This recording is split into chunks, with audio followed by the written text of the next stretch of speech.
So today I want to talk about one of the critical words that we use, and that is genre. And what genre means is, what kind of movie is it? Is it a horror movie? Is it a rom-com? Is it a drama?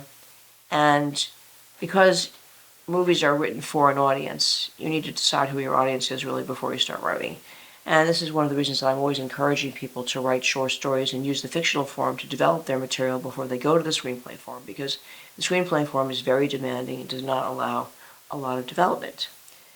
So one of the things that you would want to determine in your story is, what kind of genre is it? And again, this is not to suggest that you go pander to the current audience and you go and see how many horror films are successful and how many comedies are successful, because let's face it, an original good film that gets out there is going to be successful.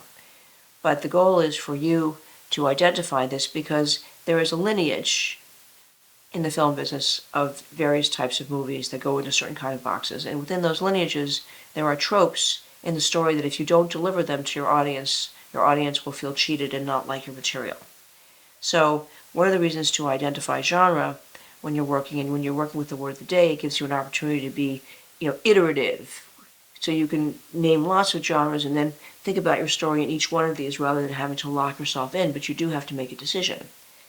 And so the idea of genre is a very sharp marketing tool, because genre really determines who's going to watch your movie on a basic level.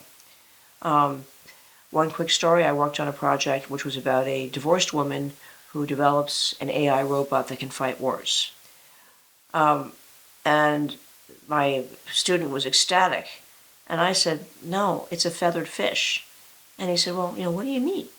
And I said, well, because women who are dealing with divorces are not going to be interested in AI robots. And your audience that is interested in AI robots is not going to be interested in middle-aged women getting divorced.